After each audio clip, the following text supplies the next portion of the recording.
हां, सर बोला ना. अ, मॅडम मी 16 तारखेला परीक्षा परिषदेला गेलो होतो. हं.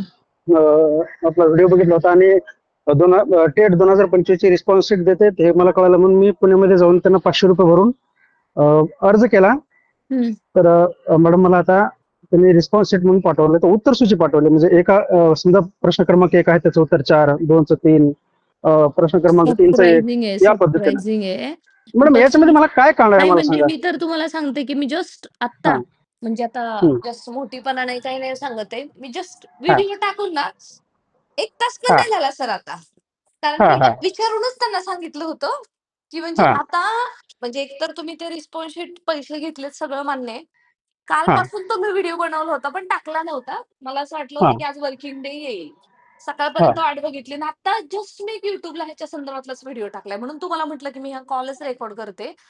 हां. आणि तेवढं सगळं करून इतके दिवस मुलांनी सर कमीत कमी 2 जानेवारीपासून मुलांनी अप्लाय केलंय हो. सेशनसाठी. अहो, पण मी मॅडम आन्सर शीट आमचा पेपर आम्हाला द्यायला पाहिजे ना, अडचण काय? आम्ही नाही पेपर दिले, तेवढं त्याच्यासाठी सर आमचे पैसे ऐका, घेतलेत. त्याच्यामध्ये हां. उशीर का लावला हा एक मोठा माझ्या मनामध्ये प्रश्न होता. कारण सगळा जर गोंधळ आहे तुम्हाला मॅडम, पेपर सगळा दिला गोंधळ आहे. ऐका, हां. जर हां. तुम्हाला पेपर दिला, तर हां. तुमचं नॉर्मलायझेशन झालंय का नाही हे तुम्हाला कळणार होतं आणि तुमचं चूक की हां. नाही बरोबर हे कळणार होतं. आता यांनी हो. काय दिलंय आपल्याला? म्हणजे इट्स अ सरप्रायझिंग आहे म्हणजे विश्वासच नाही बसत की काय चाललंय हे? काय मला ना अक्षरशः मॅडम तुम्हाला सांगतो, अक्षरशः परीक्षा परिषदेमध्ये जाऊन मला आत्महत्या वाटायला लागली त्या मॅडमच्या दालनामध्ये जाऊन. म्हणजे मॅडम मी खरोखर अभ्यास केलाय. मला 130-35 मार्क पडायला हवे होते. मला 97 मार्क पडले तो फक्त. तर माझं चुकलं कुठे? यासाठी मी काम धंदा सोडून पुण्याला जाऊन त्यांना ₹500 पेमेंट केलंय. अगोदर म्हणलं रोख पेमेंट घेऊ. नंतर म्हणले आम्ही रोख नाही घेणार, ऑनलाईन करू. मी त्यांना ऑनलाईन पेमेंट केले. हा, म्हणजे इतका त्रास परीक्षा परिस्थिती करून आमच्या जीवाशी खेळ चालला राव यांनी अक्षरशः. हं?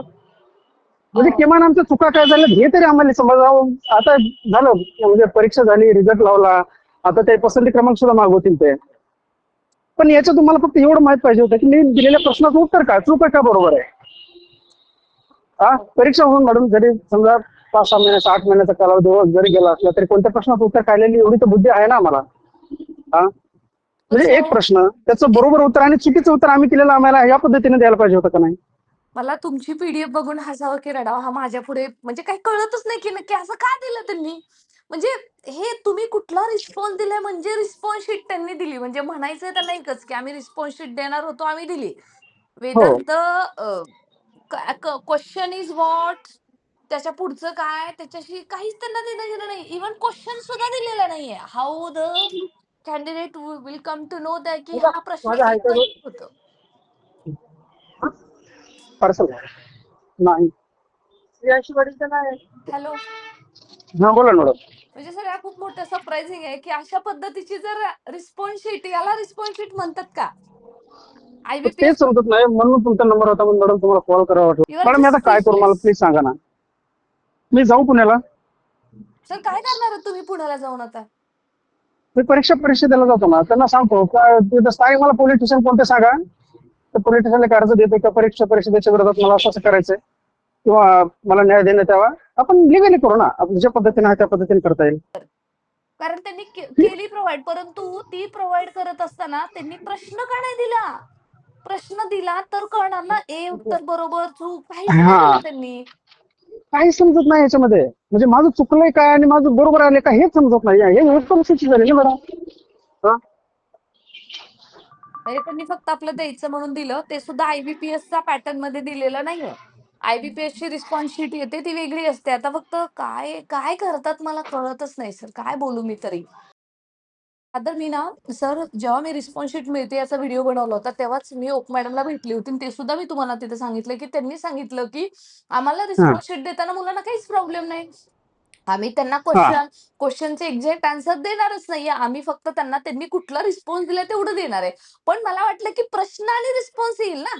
अगदी प्रश्न पण देणार नाही म्हणजे अरे काय झालं? बापरे. ए असं झालं सर ते.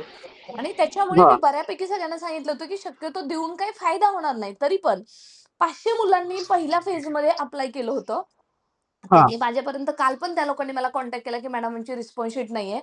मी म्हणून हा. आता शेवटी आता थकले मी मेल करून. शेवटी म्हटलं आता जाऊ दे, आता व्हिडिओ टाकतेच मी. अजूनपर्यंत पैसे घेतले पण फायदा काय झाला? पण आता पैसे घेतले, हा फायदा काय झाला याच्यावरती आता तर हे तर किती काय काय बोलणार आता याच्यावरती तर प्रश्नच नाही म्हणजे उत्तरच नाही माझ्याकडे.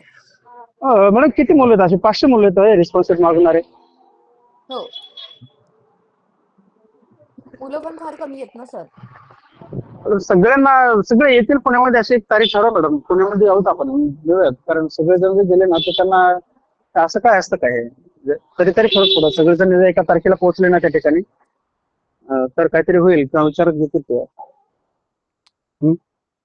पण सर मला वाटत नाही ह्या पोरांना म्हणजे फार कठीण हो मॅडम. म्हणजे गरिबांना नोकरी द्यायची नाही आणि जे खरोखर अभ्यास करतात त्यांना नोकरी द्यायचं ना, तर असं ठरवलेलं दिसतंय ना बघा. काही उपयोग नाही तुम्हाला सांगतो मॅडम. प्रशासन तसंच आहे, नेते तसेच आहेत. काही उपयोग राहिला ना तुम्हाला सांगतो. याचं करायचं काय? म्हणजे यांनी जे पाठवले का ना त्याचं आम्ही करायचं काय? एक प्रश्न समजा माझा चुकला आहे का बरोबर आला, मला हे बघायचं होतं ना. म्हणजे प्रश्न त्याचं बरोबर उत्तर आणि आम्ही दिलेलं चुकीचं उत्तर किंवा बरोबर उत्तर, हे उत्तर सांगायला पाहिजे होतं त्यांनी. त्याला रिस्पॉन्सिबिलिटी म्हणता आलं असतं मॅडम. हे निवड ना त्यांना एक काहीतरी मी लगेच मग तुम्हाला मेसेज केला आणि म्हटलं मॅडम कामात आहे म्हणून मेसेज केला अगोदर आणि नंतर कॉल केला. 2 कॉल पण केले मॅडम मी तुम्हाला. म्हणून तुम्हाला म्हटलं असं हे प्रसिद्धीला किंवा ह्याला एवढे घाबरतात सर. हा म्हणजे त्यांची अशी पद्धतीची असं एवढे घाबरतात तर पण ते असे का करतात बरं? कुणाला हौस आहे यांच्याबद्दल बोलायला? काम धाम नाही का कुणाला आज? बरं मी बघा. तुम्हाला ऐका, मी तुम्हाला 2 नंबर देते. त्यांच्याशी तुम्ही बोलून घ्या किंवा त्यांना सुद्धा अशीच आली असावी. कारण आता प्रत्येकाला सेमच आली. फक्त तुमचं नाव, नंबर ते आले. हो हो. ते आलेलं असावं. बाकी सगळ्यांना तशीच आली असावी आणि तुम्ही म्हणजे एक तर आहेत ते तर वकील आहेत आणि दुसरे हा की ते पुण्यातलेच आहेत.